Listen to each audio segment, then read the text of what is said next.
নমস্কার বন্ধুরা, welcome to SD unique sports. তো অনেক দিন বাদে আবার ফেস ভিডিও।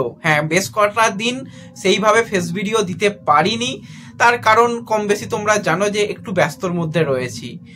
আর যেরকম আমার ব্যাকগ্রাউন্ডে তোমরা হয়তো গান শুনতে পাচ্ছ, সেই কারণেই আরো ফেস ভিডিও দেওয়া, যে আমাকে দেখো এবং আমার কথা শোনো, কারণ ব্যাকগ্রাউন্ডে প্রচন্ড পরিমাণে গান চলছে। এই সময় শীতের দিন, তো শীতের দিনে এক একটা উৎসব থাকে। পৌষ পার্বণ গেল, এই সময় আমাদের এখান থেকে কিছুটা দূরেই কিছু পুজো পার্বণ হয়, সেখানে প্রচন্ড পরিমাণে গান বাজে। তো সেই কারণেই আজকে মূলত একদম ফেস ভিডিও করা, আর অন্যরকম ভিডিও হবে।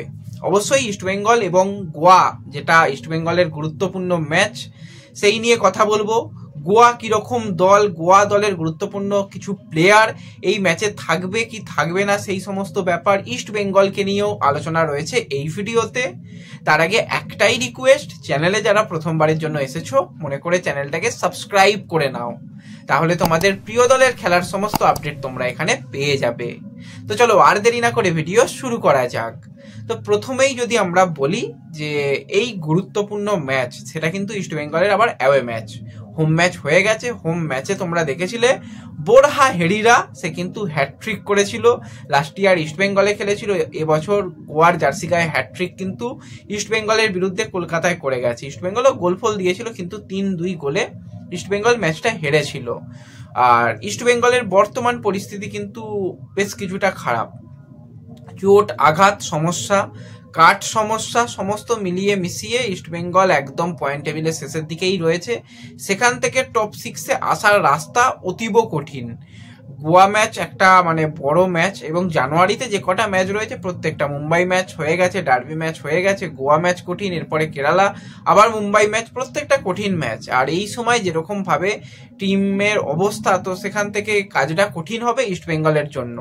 এবার যদি আমরা গোয়াকে নিয়ে কথা বলি, গোয়া কিরকম খেলেছে, গোয়া কিরকম দল, তো প্রথম কথা বলবো, গোয়া কিন্তু তারা শুরুটা খুব একটা ভালো করতে পারেনি, কিন্তু যত দিন গেছে গোয়া কিন্তু আস্তে আস্তে তারা ছন্দে ফিরে এসেছে, এবং মানালোর আন্ডারে প্লেয়াররা কিন্তু নিজেরা মানিয়ে নেওয়ার পর কিন্তু গোয়া অনেকটা নিজেদের গুছিয়ে নিতে পেরেছে।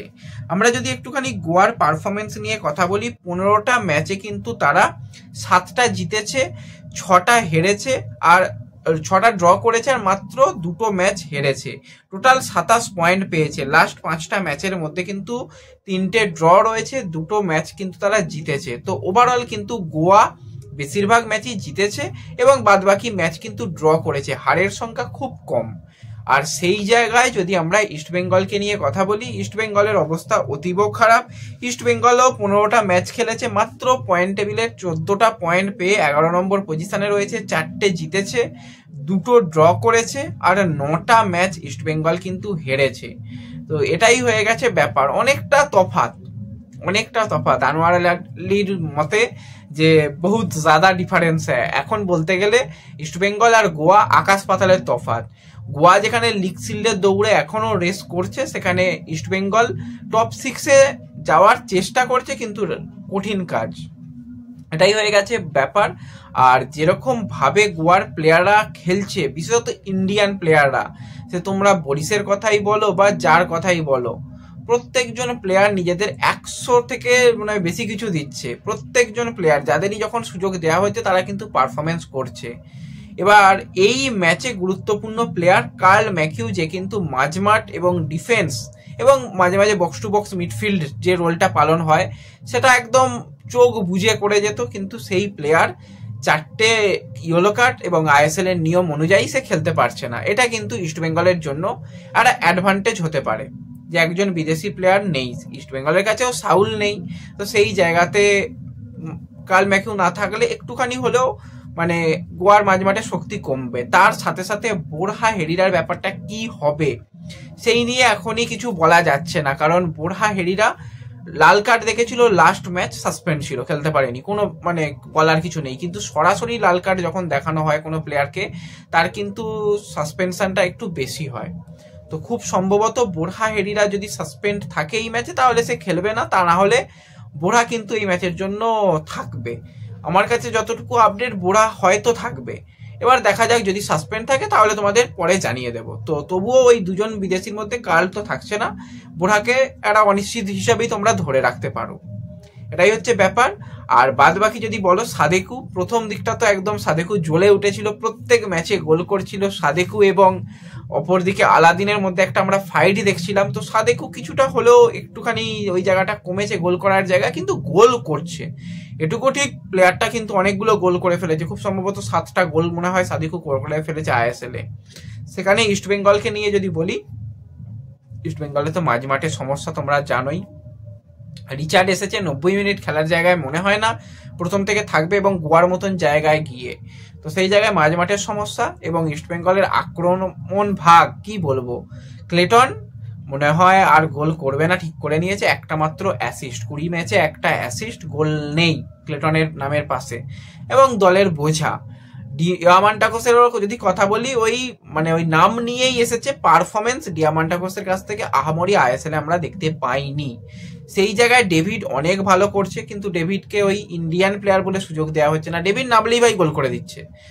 যদি আমরা ভিষ্ণুর কথা বলি, ভিষ্ণু একটা ভালো প্লেয়ার, ভিষ্ণুকে যদি ঠিকঠাকভাবে ব্যবহার করা হয়, একদম পারফেক্ট যদি উইঙ্গার হিসাবে ব্যবহার করা হয়, বল সাপ্লাই দেওয়া, অ্যাটাক করা, গোল করা করতে পারে। কিন্তু ওই যদি কিছুটা নামিয়ে এনে মাঝ মাঠ থেকে খেলানো হয়, মাঝ মাঠের উপরে তুমি উঠবে না, তাহলে ভাই চাপ আছে, তাহলে কিন্তু অনেক অনেক অংশ চাপ থাকবে। তো এই জায়গাগুলো একটুখানি বুঝতে হবে। আর যদি আমরা টোটাল গোয়া দলকে নিয়ে কথা বলি, গোয়া দল আমি বলবো অনেক বেশি ফিজিক্যালি স্ট্রং দল। তোমরা গোয়ার প্রত্যেকটা প্লেয়ারের দিকে যদি তাকাও, গোয়া কিন্তু ভালো করেছে দল, এবং সেখান থেকে ভালো পারফরমেন্স করছে। আমরা যদি আক্রমণ ভাগ নিয়ে কথা বলি, সেখানে সাদেকু বেশ ভালো করছে। এছাড়া যদি আমরা মাঝ মাঠে নিয়ে কথা বলি, মাঝ মাঠে উদান্তা রয়েছে, মাঝ মাঠে রাউলিন বর্জেস রয়েছে, মাঝ মাঠে ইয়াসির লাস্ট ম্যাচে গোল পেয়েছে, মাঝ মাঠে কিন্তু সাহিল টাভোরা রয়েছে, ইকার রয়েছে, এছাড়া বিদেশি প্লেয়ার তো রয়েইছে, তার সাথে সাথে বরিস রয়েছে, এবং ব্রাইসন দারুণ দারুণ খেলছে প্রত্যেকটা প্লেয়ার। এবং ডিফেন্স লাইনে সান্দেশ রয়েছে, ওডেই রয়েছে, ডিফেন্সের অন্যতম স্তম্ভ। সাইড ব্যাক নিয়ে যদি আমরা কথা বলি, তো সেখানে আকাশ সাংওয়ান, জয় গুপ্তার মতন প্লেয়ার রয়েছে। তো ওভারঅল কিন্তু দলটা অনেক বেশি কম্প্যাক্ট রয়েছে। সেই জায়গায় যদি তাদের বেস্ট প্লেইং 11 নিয়ে কথা বলি, অবশ্যই গোলকিপার পজিশনে ঋত্বিক তিওয়ারি সেই শুরু করবে। ডিফেন্স লাইনে একদিকে জয় গুপ্তা, অপর দিকে কিন্তু বরিশ সিং, আর সেন্টার ব্যাকে সেখানে ওডেইর সঙ্গে সন্দেশ শুরু করতে চলেছে। মাঝ মাঠে সাহিল টাবোরার সঙ্গে এখানে ডিজাইন জেনসিচকেই রাখা হচ্ছে, এবং আক্রমণ ভাগে ইকার যে প্লেয়ার রয়েছে, ইকার গডোটেক্স না, সেও কিন্তু ইস্টবেঙ্গল ম্যাচে খুব সম্ভবত হ্যাটট্রিক করেছিল গোয়ার জার্সি গায়ে, খুব যদি আমার ভুল না হয়, তার কিন্তু একটা হ্যাটট্রিক ছিল ইস্টবেঙ্গলের বিরুদ্ধে। তো সেই ইকার রয়েছে, আপ ফ্রন্টে উইঙ্গার হিসাবে মোহাম্মদ ইয়াসির রয়েছে, আর সেখানে ব্রাইসন রয়েছে, এবং আপ ফ্রন্টে কিন্তু আরমান্দো সাদেকুকে রেখেই কিন্তু পরিকল্পনা সাজাবে। অবশ্যই মানালো একটা হাই ভোল্টেজ ম্যাচ হবে, ইস্টবেঙ্গলের জন্য কাজ অনেক কঠিন হবে। ইস্টবেঙ্গলের বেস্ট প্লেইং 11 নিয়ে তো পরে আলোচনা করা যাবে, গোয়া নিয়েই মূলত আলোচনা ছিল, এবং কঠিন কাজ হতে চলেছে এটুকু বোঝা যাচ্ছে। তো অবশ্যই নজর থাকবে এই ম্যাচের দিকে। আর এই ভিডিওতে এটুকুই আপডেট শেয়ার করার ছিল। তোমাদের কিরকম লাগলো ভিডিও অবশ্যই কমেন্টে জানিও, কিরকম ঠান্ডা পড়েছে অবশ্যই কমেন্টে জানিও। দেখা হবে পরবর্তী ভিডিওতে, ধন্যবাদ।